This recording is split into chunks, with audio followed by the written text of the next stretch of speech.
جب اللہ تمہاری من پسند چیز دینے والا ہوگا تو تمہیں یہ نشانی ضرور دکھائے گا۔ اکثر انسان بہت بے چین ہو جاتا ہے کہ آخر وہ کیسے جان سکتا ہے کہ اللہ تعالیٰ اس کی من پسند چیز دینے پر راضی ہے یا نہیں۔ تو یاد رکھو کہ جب اللہ تعالیٰ اپنے بندے کو اس کی پسندیدہ چیز سے نوازنا چاہتا ہے تو یہ خاص نشانی اسے پہلے دکھاتا ہے۔ تو یاد رکھو کہ اللہ تمہاری من پسند چیز کو تمہارے نصیب کا حصہ تب بناتا ہے جب تمہارے الفاظ ناکام ہو جاتے ہیں اور الفاظوں کی جگہ آنسو تمہارا حال دل بیان کرنے لگتے ہیں۔ جب تمہارے صبر کی آخری حد ہو جاتی ہے، تمام دروازے بند نظر آتے ہیں، مگر دل پھر بھی کہہ رہا ہوتا ہے کہ بس تھوڑا صبر، اور یہ دروازے جو تمہیں بند نظر آ رہے ہیں ایک دن تیرا رب ایک نہیں بلکہ ہزاروں دروازے کھول دے گا۔ جب کوئی دعا قبول ہونے میں وقت لیتی ہے تو تمہیں لگتا ہے کہ بس اب کہانی ختم ہو گئی اور پھر انسان وہ دعا مانگنا ہی چھوڑ دیتا ہے، مگر شاید کہانی تو وہیں سے شروع ہوتی ہے۔ وہ کن کہتا ہے اور معجزے ہو جاتے ہیں، وہ کن کہتا ہے اور تکلیفیں نعمتوں میں بدل جاتی ہیں، وہ کن کہتا ہے اور تمہارے آنسو سکون میں بدل جاتے ہیں، وہ کن کہتا ہے اور ٹوٹے دل جڑ جاتے ہیں، وہ کن کہتا ہے اور بند دروازے کھل جاتے ہیں اور راستے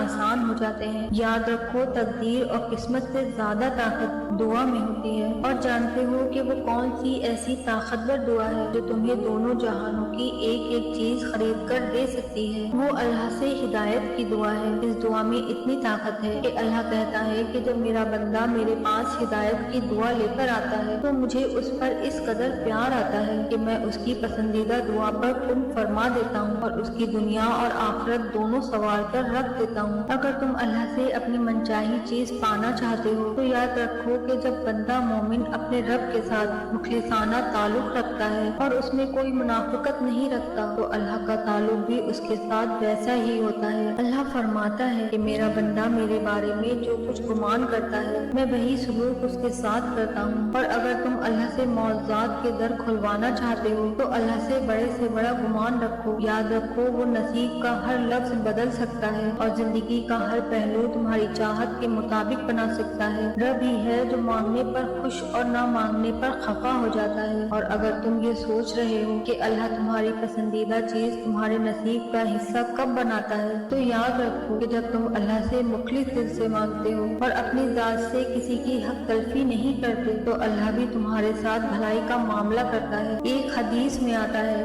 کہ نبی کریم صلی اللہ تعالیٰ علیہ وسلم نے فرمایا کہ جو لوگ دوسروں پر رحم کرتے ہیں تمہارا رب ان پر رحم فرماتا ہے، اور اگر آج کوئی چیز تمہیں بے شمار دعا اور ذکر اجاگر کے باوجود بھی حاصل نہیں ہو رہی تو سنو اللہ تم سے فرماتا ہے میرے بندے اگر تو میری رضا پر راضی ہو جائے کہ اللہ تو مجھے جو دینا چاہتا ہے میں اسی پر راضی ہوں تو وہ فرماتا ہے کہ میں تجھے وہ بھی دوں گا جو تو اپنے لیے چاہتا ہے۔ سنو اگر اللہ نے تمہارے دل میں کسی کی چاہت ڈالی ہے اور اسے پانے کی طرف تمہیں تہجد تک لے آئی ہے تو دیکھو تمہاری دعائیں سنی جا چکی ہیں، اب تمہیں تمہارے یقین کے معجزے دکھائے جائیں گے تاکہ تم جان سکو کہ مخلص دل اختتام میں ہمیشہ جیت جاتے ہیں اور تقدیر اللہ کے ایک اشارے پر بدل جایا کرتی ہے، کیونکہ اللہ کی محبت اتنی خاص ہوتی ہے کہ اگر انسان جانماز پر سر جھکا کر بیٹھا رہے کچھ نہ بھی بولے تب بھی وہ رب کچھ لمحے بعد ایسا سکون بندے کے دل میں اتار دیتا ہے، لگتا ہے جیسے